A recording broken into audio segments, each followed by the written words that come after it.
de foc al arusai, trimite, Doamne, peste noi, ca toți osana să strigăm, prin Duhul Sfânt să te lăudăm. Din muntele lui Tău cel sfânt, mai toarnă astăzi peste noi, iar ploaia Duhului Tău sfânt să curgă peste noi și voi. Mai lasă, Doamne, al Tău foc, ca-n ziua întâia de însari, să zguduie casa din loc, să fie o zi de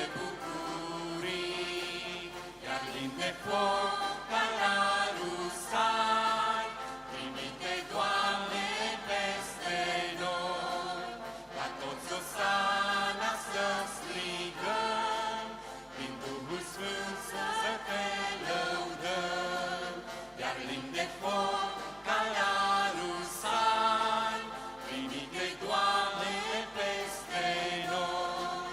ca toți osana să strigăm, prin Duhul Sfânt să te lăudăm. Să se ridice azi proroci, care prin Duhul Sfânt vestesc, să se ridice învățători, ce cu putere ne vorbesc, la toți acei ce sunt bolnavi, să faci Iisus răscălătoare, să fie astăzi vindecați, prin Duhul Sfânt eliberați, iar limbi de foc ca la rusari, trimite, Doamne, peste noi, ca toți osana să strigăm,